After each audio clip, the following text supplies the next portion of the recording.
Hola, yala, habibi, so good morning, good afternoon, good evening, ladies and gentlemen. Welcome to my channel, guys. എന്തൊക്കെയുണ്ട് സുഖമായിരിക്കുന്നു പ്രതീക്ഷിക്കുന്നു. Malayali from India, starring Nivin Pauly, Dhyan Sreenivasan, Anaswara Rajan and that പാകിസ്ഥാനിയായിട്ട് അഭിനയിച്ച ചങ്ങാതി. മൂപ്പരുടെ പേരെന്താണെന്ന് എനിക്ക് വലിയ പിടുത്തമൊന്നുമില്ല.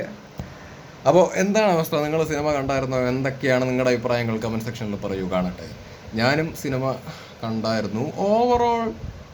ഓവറോൾ നല്ലൊരു സിനിമയാണ്. എനിക്ക് പേഴ്സണലി ഇഷ്ടപ്പെട്ടു. അവർ നല്ല രീതിയിൽ തന്നെ എടുത്ത് വെച്ചിട്ടുണ്ട്. ഒരു വൺ ടൈം വാച്ചബിൾ ഫിലിം, അങ്ങനെ പറയാം. ഒരു വൺ ടൈം വാച്ചബിൾ ഫിലിം.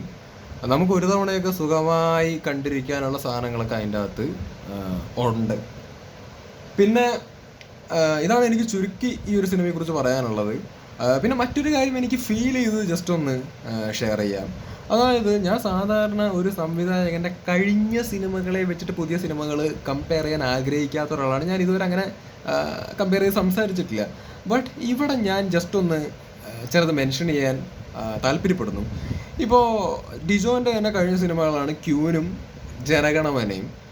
അപ്പോൾ അതൊക്കെ വേറെ റേഞ്ചിൽ നിൽക്കുന്ന ഗംഭീര സിനിമയാണ്. അതിൻ്റെ സ്ക്രിപ്റ്റിനാണെങ്കിലും നല്ല ഡെപ്ത് ഉണ്ട്. പിന്നെ സ്ക്രിപ്റ്റ് ഭയങ്കര എൻഗേജിങ് ആയിരുന്നു. നമ്മളാണെന്നുണ്ടെങ്കിലും ഇത് വളരെ എൻഗേജിങ് ആയിട്ട് കണ്ടു തീർത്തൊരു സിനിമയാണ്, അല്ലേ, കണ്ടുകൊണ്ടിരുന്നൊരു സിനിമയാണ്. അപ്പോൾ മലയാളി ഫ്രം ഇന്ത്യയിലേക്ക് വരുന്ന സമയത്ത് ആ ഒരു എൻഗേജിങ് ഫാക്ടർ കമ്പാരിറ്റീവ്ലി കുറവായിട്ട് തോന്നി സ്ക്രിപ്റ്റിൻ്റെ കേസിൽ കേട്ടോ, സ്ക്രിപ്റ്റിൻ്റെ കേസിൽ. അപ്പോൾ മലയാളി ഫ്രം ഇന്ത്യയിൽ ആ സ്ക്രിപ്റ്റ് കുറച്ചും കൂടി എൻഗേജിങ് ആയ നന്നായിരുന്നു എന്നുള്ളതാണ് എൻ്റെ ഒരു വ്യക്തിപരമായ അഭിപ്രായം.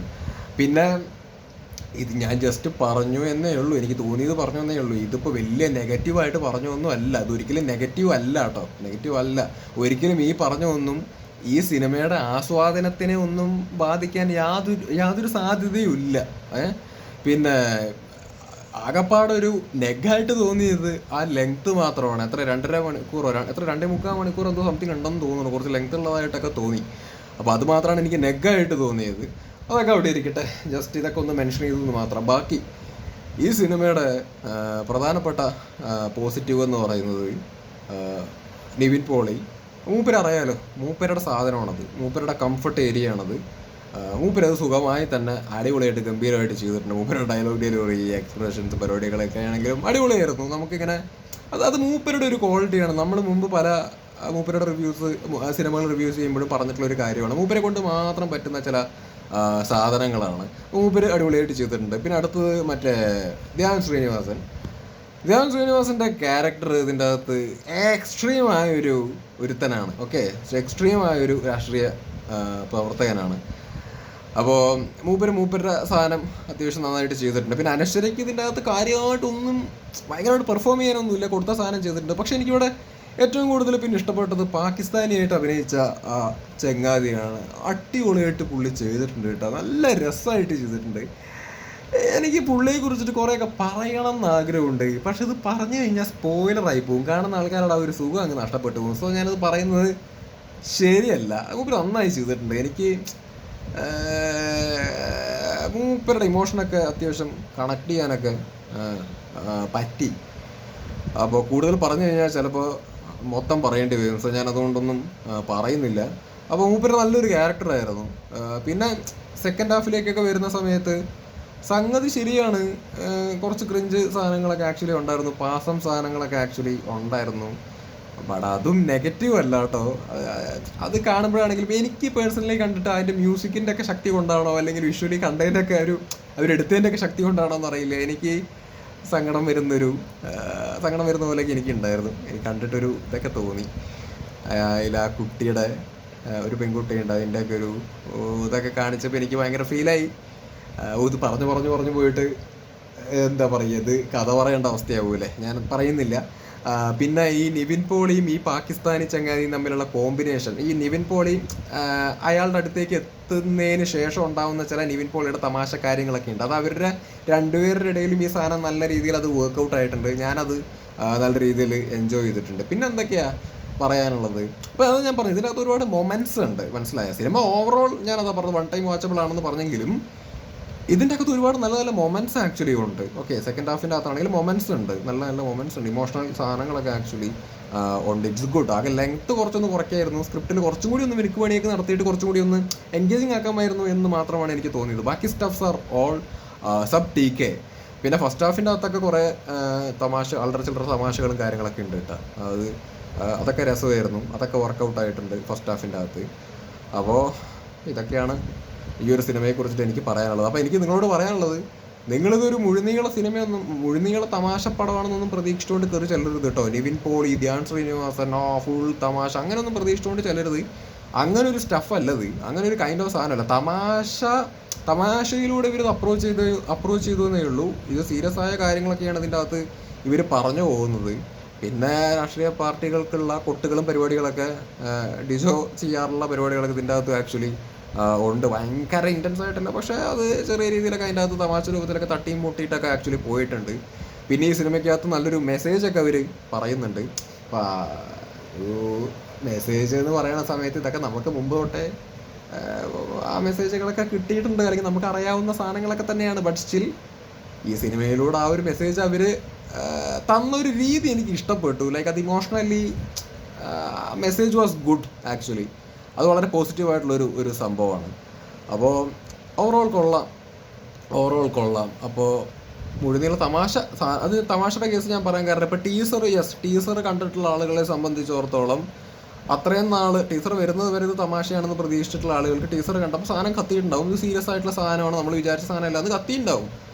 ബട്ട് ഈ സിനിമ ഇറങ്ങുന്നതിന് മുമ്പ് ഈ അപ്ഡേറ്റുകൾ അല്ലെങ്കിൽ ഈ ടീസറുകൾ പരിപാടികളൊന്നും കാണാത്ത ആളുകളും ഉണ്ട്. അപ്പോൾ അവർ മനസ്സിലാക്കാൻ വേണ്ടിയിട്ടാണ് ഞാൻ പറയുന്നത്, ഇത് അങ്ങനെ ഒരു തമാശ സാധനമല്ല, സീരിയസ് സ്റ്റഫിലൂടെയാണ് ഈ സാധനം പോകണം. തമാശ ഇതിൻ്റെ അകത്തൊരു പാർട്ടാണ്, ദാറ്റ്സ് ഇറ്റ്. അപ്പോൾ ഇന്ന് ഞാൻ തിയേറ്ററിൽ പോയ സമയത്താണെങ്കിലും കുറേ ഫാമിലി അല്ലെങ്കിൽ അല്ലാത്ത യങ്സ്റ്റേഴ്സൊക്കെ ആണെന്നുണ്ടെങ്കിലൊക്കെ എനിക്കറിയില്ല, ഇന്നാണ് ഞാൻ ആദ്യമായിട്ട് അറിയുന്നത് ഈ സോഷ്യൽ മീഡിയ അല്ലെങ്കിൽ ഇങ്ങനെ ടീസർ റിയാക്ഷൻ, ട്രെയിലർ റിയാക്ഷൻ ഇതൊന്നും കാണാത്ത ആൾക്കാരും ഉണ്ടെന്നുള്ളത് എനിക്ക് ഇന്ന് എൻ്റെ തിയേറ്ററിൽ വന്ന ഓഡിയൻസിനെ കണ്ടപ്പോൾ മനസ്സിലായി, അത്തരത്തിലുള്ള ആൾക്കാരും ഉണ്ട് എന്നുള്ളത്. കാരണം അവരിരുന്ന് പറയുണ്ടായിരുന്നു, എടാ ഞാൻ ഇങ്ങനെയല്ല വിചാരിച്ചു, ഇത് ഭയങ്കര വ്യത്യസ്തമായൊരു സാധനമാണല്ലോ, അതായത് തമാശ പ്രതീക്ഷിച്ചിട്ട് ഇത് വേറൊരു സാധനമാണല്ലോ, ഇങ്ങനെയല്ലല്ലോ പ്രതീക്ഷിച്ച്. പക്ഷെ അവർക്ക് സിനിമ ഇഷ്ടപ്പെട്ടു കേട്ടോ, വേറൊരു രീതിയിൽ അവർക്ക് സിനിമ ഇഷ്ടപ്പെട്ടു.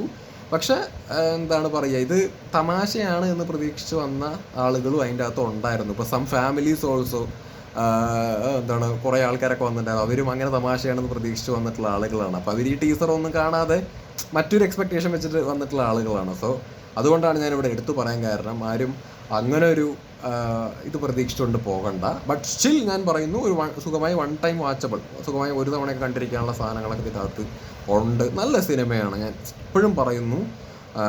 നല്ലൊരു സിനിമയാണ്, ഒരു നല്ല രീതി തന്നെ എടുത്തിട്ടുണ്ട്. ഒരു വൺ ടൈം സ്റ്റഫാണിത്.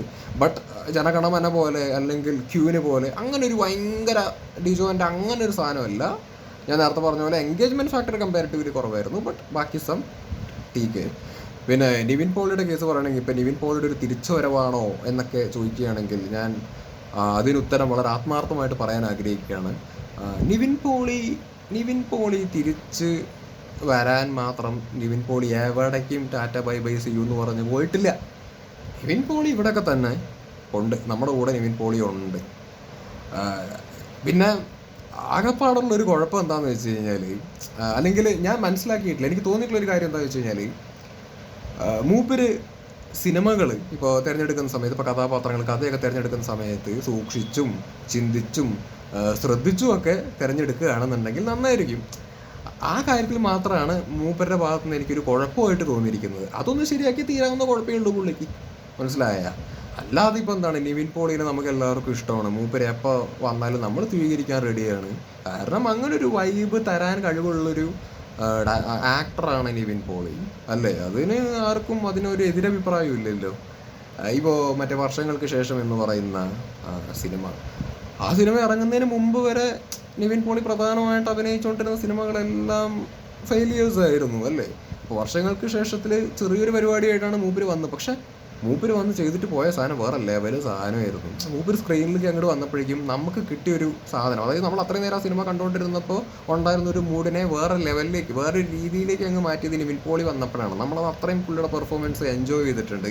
പുള്ളി സ്ക്രീനിൽ നിന്ന് അങ്ങ് പോകുമ്പോഴേക്കും അടുത്തത് പുള്ളി എപ്പോഴാണ് വരിക എന്നുള്ളത് നമ്മളിങ്ങനെ കാത്തിരിക്കുന്ന ഒരു അവസ്ഥ. എപ്പോഴാണ് നിവിൻ പോളി വരുന്നത്, എപ്പോഴാണ് അത് കാണാൻ വേണ്ടി പറ്റുക. ഈ ഒരു സാധനം അത് മൂപ്പരെ കൊണ്ട് പറ്റുന്നൊരു സാധനമാണ്. അപ്പം മൂപ്പര് എവിടെയും പോയിട്ടില്ല, ഹീസ് ഹിയർ. മൂപ്പർക്ക് നല്ല സ്ക്രിപ്റ്റ്, അല്ലേ? നല്ലൊരു കഥാപാത്രം കിട്ടാത്ത മൂപ്പര് തിരഞ്ഞെടുക്കുന്നതിൻ്റെയൊക്കെ ഒരു പ്രശ്നമാണത്. അത് പുള്ളി ക്ലിയർ ചെയ്ത് കഴിഞ്ഞാൽ കംബാക്ക് ഒന്നുമില്ല, പുള്ളി സ്റ്റിൽ ഹിയർ എന്നുള്ളത് നമുക്ക് പറയാം. എനിക്കൊരു നടനെയും എന്താണ് ഫീൽഡ് ഔട്ടായി അല്ലെങ്കിൽ തിരിച്ചു വന്നു എന്നൊന്നും പറയുന്നതിനോട് വലിയ താല്പര്യമൊന്നുമില്ല. ഇത് എൻ്റെ വ്യക്തിപരമായിട്ടുള്ള ഒരു അഭിപ്രായമാണ്. എല്ലാവരും ഇവിടെ തന്നെ ഉണ്ട്.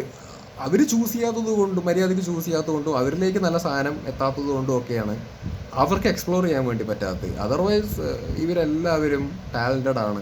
ഇവരെ കൊണ്ടൊക്കെ പറ്റുന്ന കാര്യങ്ങൾ ഇവരെ കൊണ്ട് മാത്രമേ പറ്റുള്ളൂ എന്നുള്ളൊരു റിയാലിറ്റി ആക്ച്വലി ഉണ്ട്. അപ്പോൾ ഇത്രയ്ക്കൊക്കെ പറയാനുള്ളൂ. Once again Malayali from India. ഇതിപ്പോൾ ഈ ചില രാഷ്ട്രീയ പാർട്ടികളൊക്കെ നന്നായിട്ട് ഇതിൻ്റെ അകത്ത് തട്ടുന്നുണ്ട്, നല്ല തട്ടുന്നുണ്ട്. അപ്പോൾ ഇത് രാഷ്ട്രീയപരമായിട്ടൊക്കെ ഇതിൻ്റെ അകത്ത് ഡീപ്പായിട്ടൊക്കെ നോക്കുകയാണെന്നുണ്ടെങ്കിൽ നമുക്ക് ഇരുന്നിട്ട് ഇങ്ങനെ കാണാമെന്നൊക്കെ പറയാം. പക്ഷേ ഒരു സിനിമ എന്നുള്ള രീതിയിലൊക്കെ ഇത് നോക്കി കാണുകയാണെന്നുണ്ടെങ്കിൽ നമുക്ക് വലിയ കുഴപ്പമൊന്നും തോന്നും. ഇപ്പോൾ എന്നെയൊക്കെ സംബന്ധിച്ചിടത്തോളം ഇപ്പോൾ ഒരു സിനിമ എന്നുള്ള രീതിയിൽ പോയി കാണുന്നു, നിവിൻ പോളി വരുന്നു, നിവിൻ പോളി 4 തമാശയൊക്കെ പറയുന്നു, മറ്റേ പാകിസ്ഥാനി ചങ്ങാതി മൂപ്പരുടെ രീതിയിലായുള്ള അഭിനയങ്ങൾ, പരിപാടികൾ, മൊമെൻറ്റ്സ്, പിന്നെ ഇതൊക്കെ കാണുമ്പോൾ നമ്മൾ ഓക്കെയാണ്. അതൊക്കെ കാണുമ്പോൾ നമ്മൾ സാറ്റിസ്ഫൈഡ് ആണ്.